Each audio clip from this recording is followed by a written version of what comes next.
tayo manalangin. Sa iyo, Panginoon, kami nagpapasalamat sa bawat araw na ipinagkaloob mo sa amin. Nawa po ay patuloy mo kaming gagabayan at iingatan at patawarin mo po kami sa aming mga pagkakasala. Sa pangalan ni Jesus. Amen.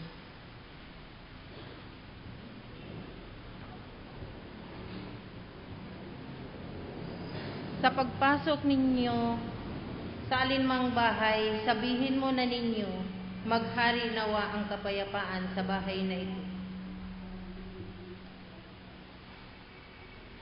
Mga kapatid, huwag ninyong linlangin ang inyong sarili. Ang Diyos ay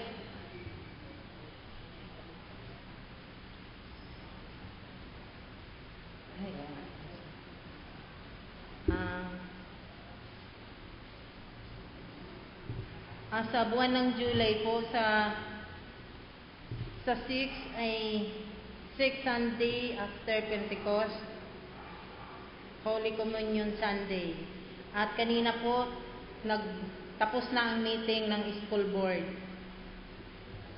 At sa 7 po, devotion with pastor, 7 a.m. Stream meeting IFI Santa Cruz, Laguna, 9 a.m. Sa 8 po, communion to elder and C. 11 to 12, STC Constitutional and Committee, workshop UCCP Puting Kahoy, Rosario, Batangas. 13 po, 7 Sunday after Pentecost, and Rural Life Sunday. At sa may mga kaarawan po sa buwan na sa linggong ito, sa July 6 po, ay tumayo na lang po ang aking tatawagin na pangalan. July 6, Edita Abuel, Contessa Alagad, Julian Manggubat III, Felix Vergara Jr., Isabelita Adormeo, Joseph Balimo, Enrique de la Roca, Haruki Susoke, Rachel Rama, Juan Sebastian Sales, Nathaniel Bautista, Rachel Ann Reynoso, Ernesto Baradas, Ray Abragon, Christine J. Labarro, Heman Leveran, Anilin Tolentino, Efren Aldea, Julius Enoch Parantela, Cecil Foro, Annalyn Maligali, Ryan Joseph Manggubat. At aawitan po natin sila.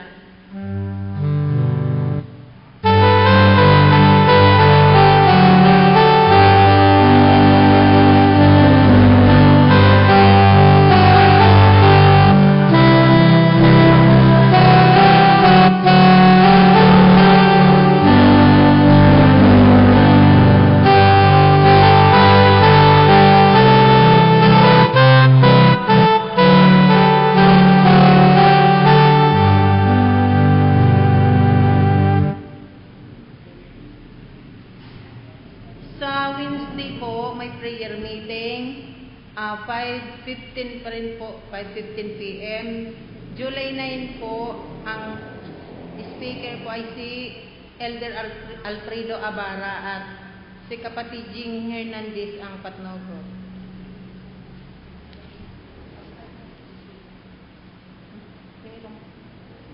At sa anibersaryo po ng Magil Memorial Church, July 27, pinapaalala po na wala pong vesper service at lahat po ay sana po ay dumalo. At sa July 12 naman po ay may meeting ang CWA at pinanawagan po na lahat ng kababaihan po sana po ay dumalo, hindi lang po ang mga opisyal ng dito ng Magil, kundi lahat po ng member ng Magil na kababaihan ay sana po ay dumalo.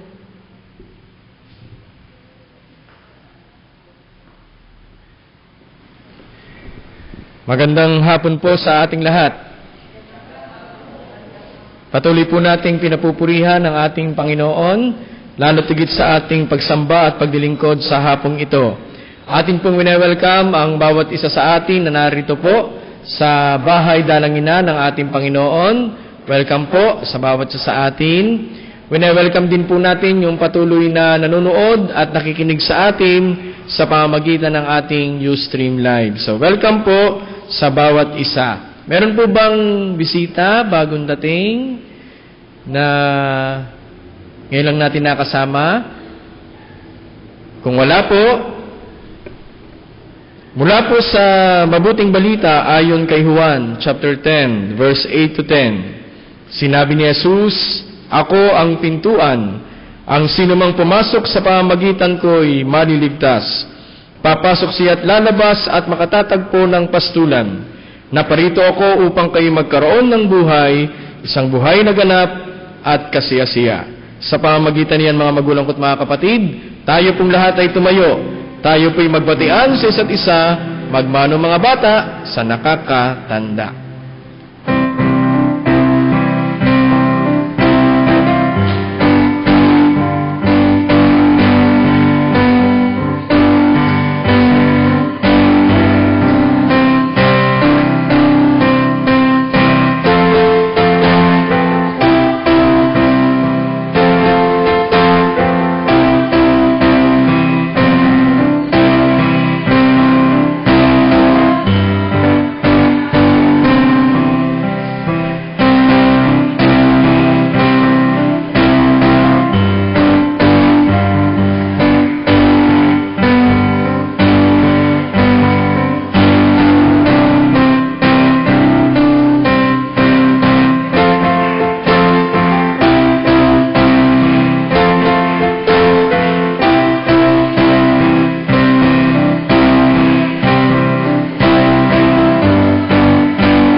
Pagpasok ninyo sa limang bahay, sabihin mo na ninyo, maghari nawa ang kapayapaan ng bahay na ito.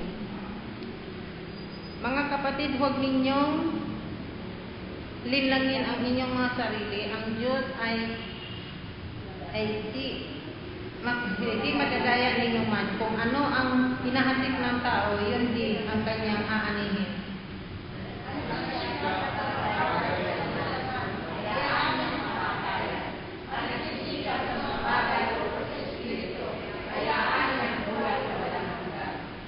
Kaya't huwag tayong magsawa sa paggawa ng mabuti. Pagdating ng takdang panahon, tayo'y mag-aari kung hindi tayo magsasawa.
Tayo po ay manalangin.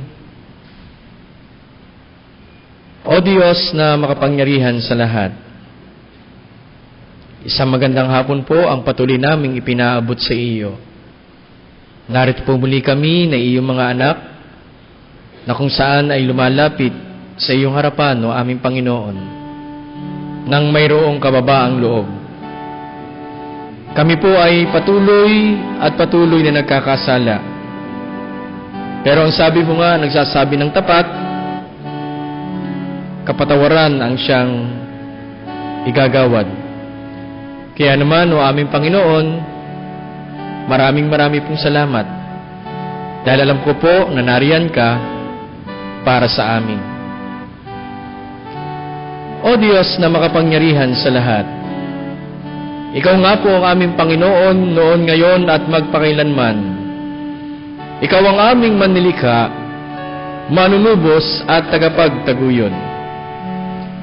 Salamat po sa buong maghapon na nagdaan, o aming Panginoon, dahil naramdaman namin ang iyong banal na presensya sa aming mga ginawang paglilingkod. Lalo tigit ang iyong mga anak na kung saan, galing sa kanilang mga tahanan, naririto ngayon sa iyong bahay, dalanginan, dahil para po sa kanila, hindi dapat lumampas ang isang linggo kung hindi kami dadako sa iyong bahay, dalanginan, para magpasalamat, magpuri, at ihandog ang mga sandaling ito para sa iyo, sa pamamagitan ng aming pagsamba. Salamat po, Panginoon, sapagkat sa pagkakataong ito, nakatabi na naman namin ang aming mga mahal sa buhay, ang aming mga kasama sa simbahan. Kami, dakilang Diyos, ay sama-samang mag-aawitan, magninilay ng iyong salita, mananalangin, at higit sa lahat, makikisalo sa iyong hapagkainan.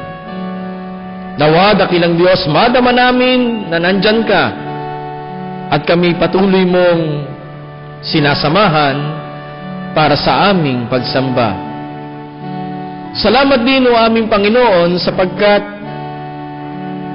bilang kaanib ng simbahang ito, ang konsilyo nito, kami, dakilang Diyos, ay nagsasama-sama para po sa mga gawain na itinakda namin na kami din naman ang gumawa. Sana, dakilang Diyos, kami po ay makagampan para sa mga gawain alinsunod sa iyong kautusan. Salamat din, o aming Panginoon,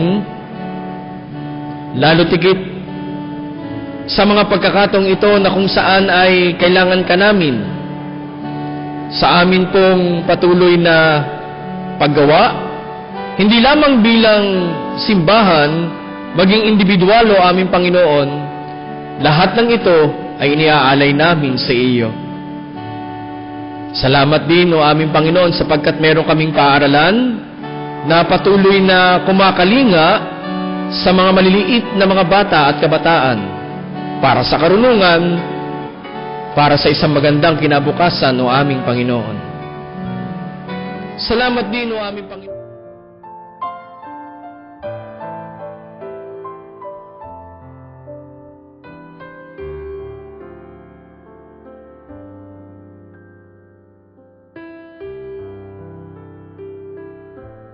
Dakilang Diyos, ang aming mga obispo, ang aming mga conference ministers, mga manggagawang babae at lalaki na nagsasaka, hindi lamang sa lugar na ito, sa ibang mga lugar, sa ibang bansa, para po patuloy na mag-ani ng mga mananampalatayang sumusunod at susunod sa iyo, o aming Panginoon.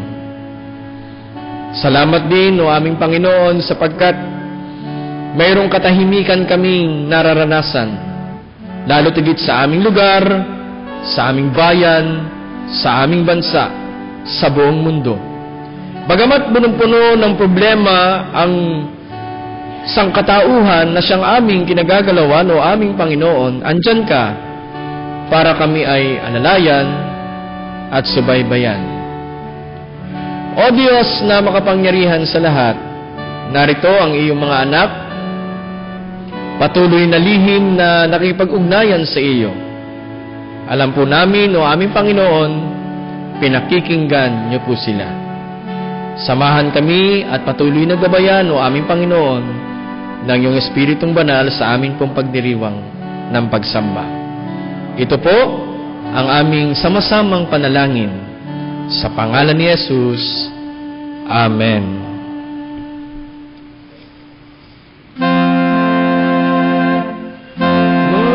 Mabigat ba ang pasanin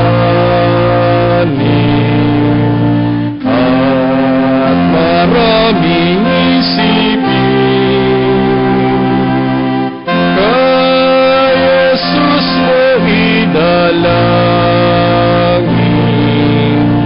at kanyang aalisin. Kung kaibig ay lumimot,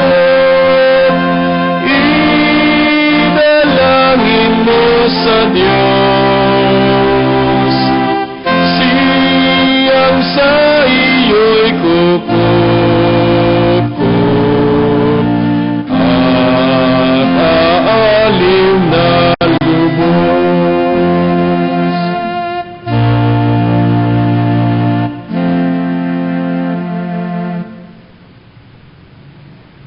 Sinabi niya sa kanila, sagana ang aanihin, ngunit kakaunti ang manggagawa.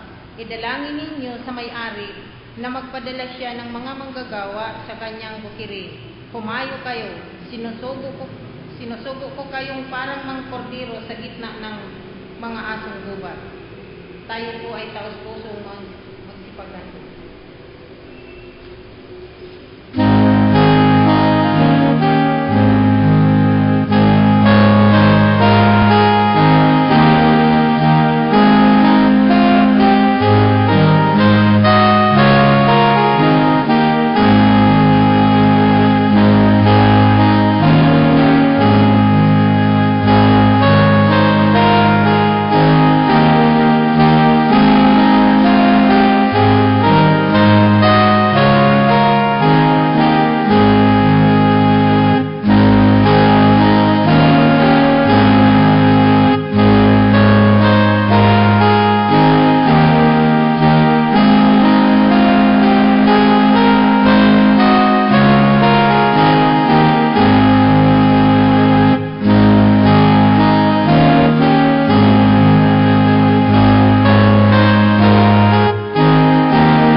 Pagpalain niyo po rin ang mga kamay na nag-ahandog nito. Amen.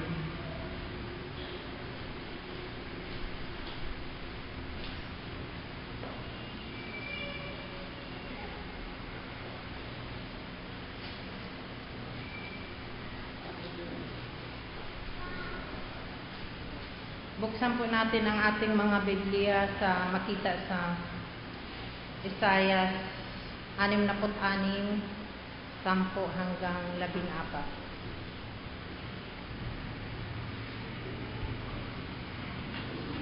Magalak ang lahat.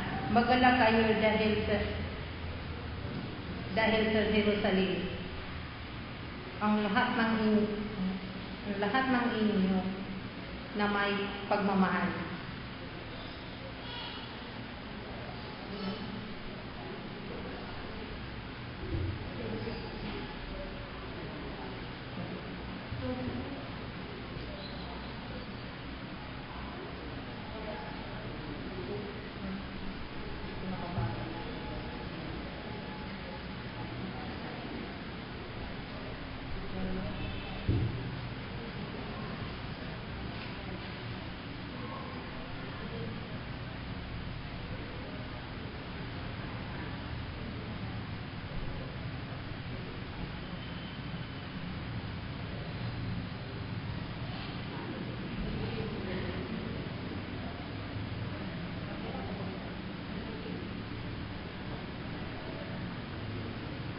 Nagkala kayo dahil sa Jerusalem, ang lahat sa inyo na may pagmamahal. Wagas ang pagtingin, kayo'y makigalak at makipagsaya. Lahat kayong tumangis para sa Kanya.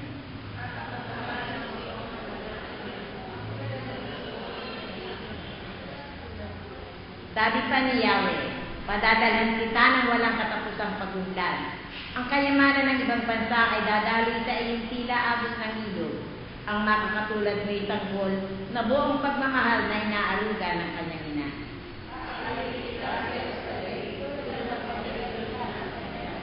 Sabay-sabay po tayo. Ika'y nagagalak pag nakita mo ang lahat ng ito. Ikaw ay lalakas at lulusot. Sa gayon malalaman ng ako si Yahweh, ang kumakalinga sa mga tumatalima sa akin at nagpaparusa sa mga kaaway.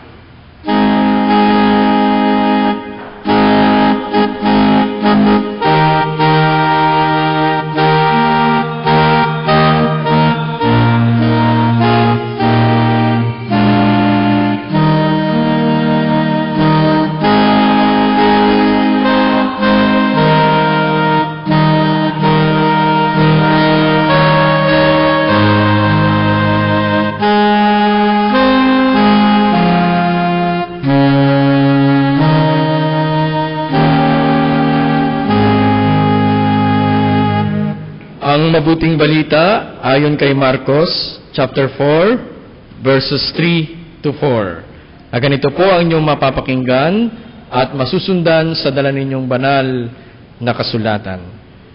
Mark chapter 4 verse 3 to 4. Pakinggan ninyo ito. May isang magsasaka na lumabas upang magasik. Sa kanyang pag-asik ay may binhing nalaglag sa daan. Dumating ang mga ibon at tinuka ang mga iyon. Patuloy tayong pinagpapala ng Diyos sa pagkabasa at pagkain ng bahaging ito ng banal na kasulatan. Inyong harangan, ikaw ay isang yabang, sumasaya.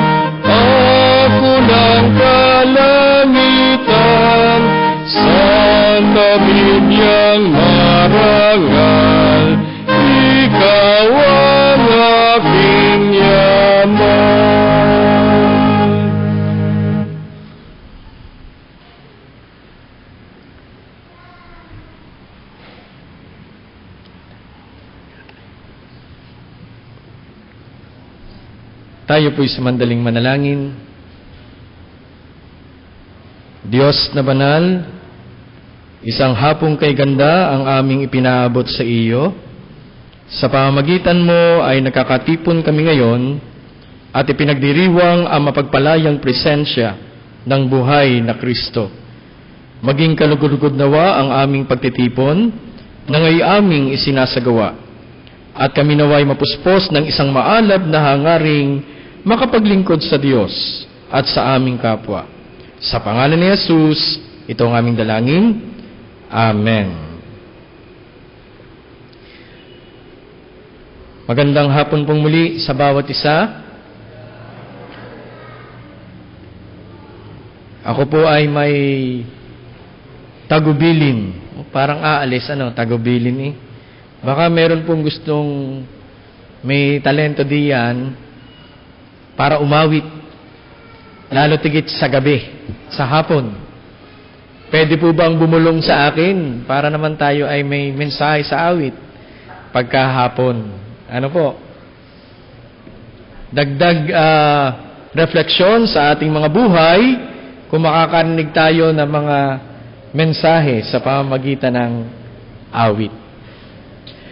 Mga magulang ko't mga kapatid, Pentecost or Whitsuntide is the season commemorating the coming of the Holy Spirit and His gift, power, and work in the church. This is the season of expansion and growth of the church. Nasa ika-6 na linggo na po tayo pagkatapos ng Pentecostes. Tayo nga po'y nagsimula na sa Pentecostes, panimula ng mga Kristiyanong taon. Ang unang taon ay tumutukoy sa kalikasan ni Kristo, ang kanyang pagkadiyos. Ikalawa o pangalawang taon ay tumutukoy sa katugunan ng Diyos para sa buhay at ministeryo ng kanyang mga anak. Walang iba kung hindi ang bawat isa sa atin. Ano po ang mabuting balita? The good news ng ating Panginoong Diyos sa hapong ito, mga magulang ko at mga kapatid, ngayong Hulyo, Rural Life Month. Nakaka-6 na linggo na po ang inyong lingkod.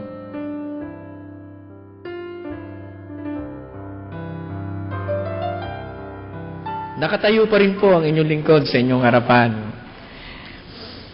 Alam naman po nating lahat, na nagsimula ang misyon ng ating Panginoong Jesucristo doon sa mga mangingisda, pastol, at magsasaka, doon sa probinsya ng Nazaret.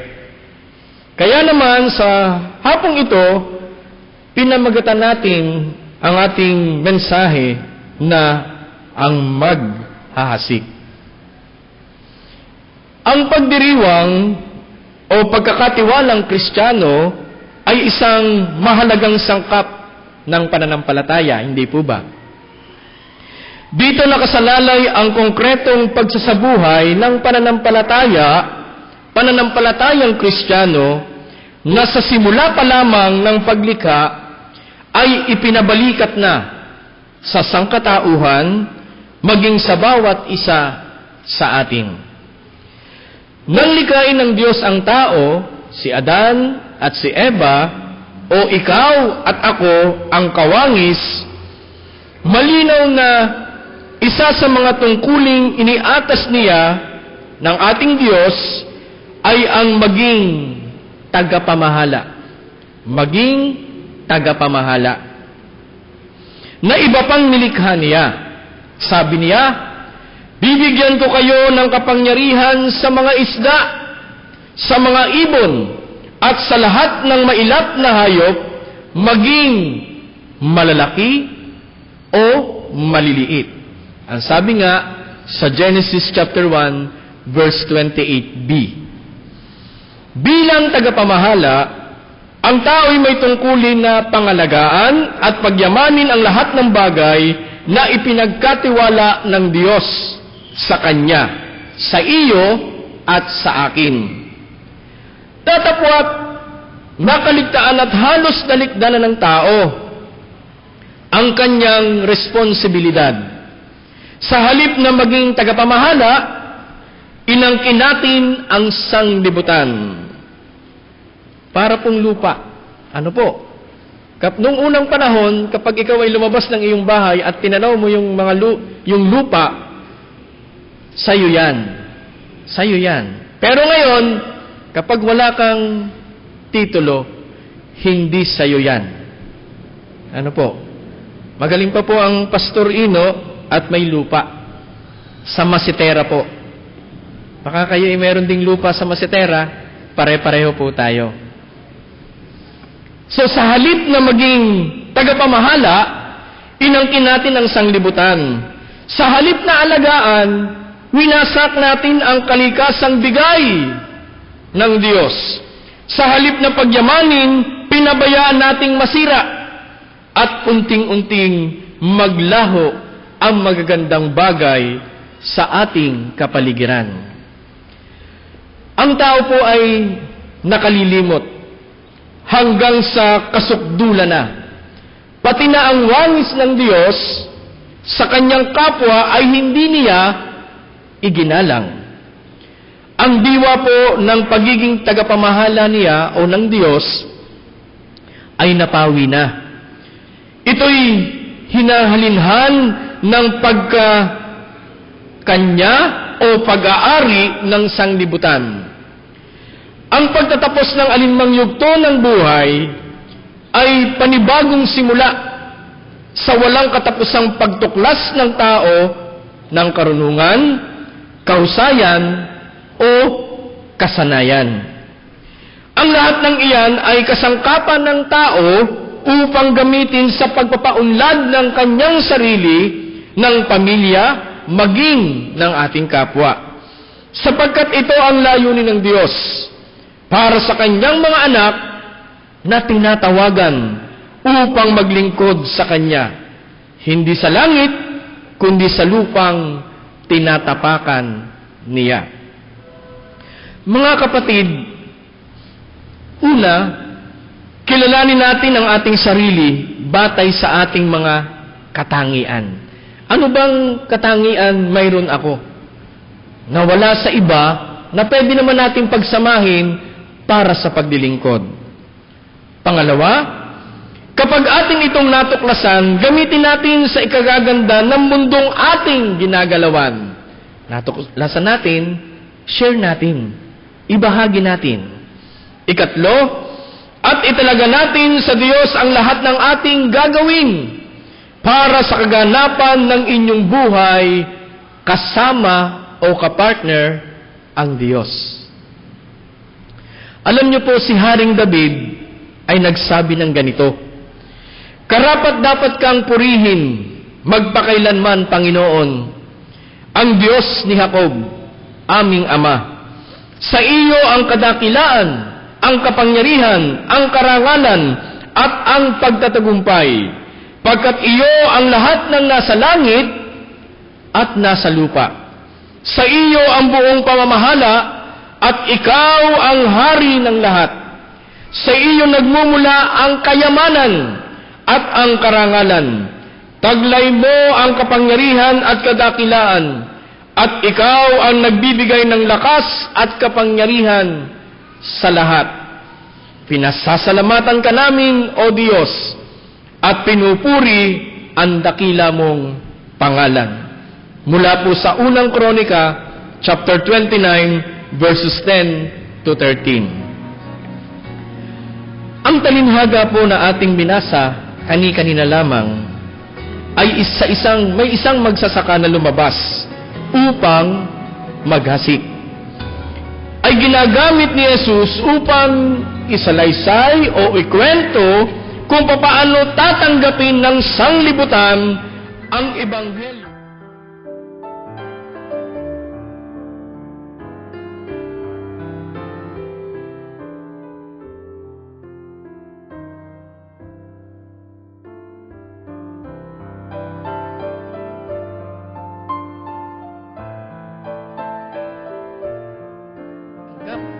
Ang salita ng Diyos. Ang sabi nga sa Juan 15:1 to 10, kung atin itong ibubuod, lahat ng Kristiyano ay pinili mula rito sa sanglibutan upang mamunga. Ang pagbubungang ito ay tumutukoy sa espiritual na mga katangian katulad ng bunga ng espiritual, espiritong banal na binabanggit. na may pag-ibig, kagalakan, kapayapaan, katiyagaan, kabaitan, kabutihan, katapatan, kahinahunan, pagpipigil sa sarili, at gumagawa upang magikayat sa iba para kay Kristo. Ang tanong, ginagawa ba natin yan? O nasa sa atin ba ang mga katangiang nabanggit? Pangalawa, gayon din ang sanglibutan ay may iba't ibang pagtugon sa Ebanghelyo. Ang iba ay makakarinig, ngunit hindi makaunawa. Ang ilan ay maniniwala at maliligtas, ngunit di kalaunan ay manlalamig. At ang iba naman ay sasampalataya at maliligtas, magtsatsaga at mamumunga sa iba't ibang antas. Sa maraming paraan, sila ay makikitang tulad ng tunay na mga anak ng Diyos.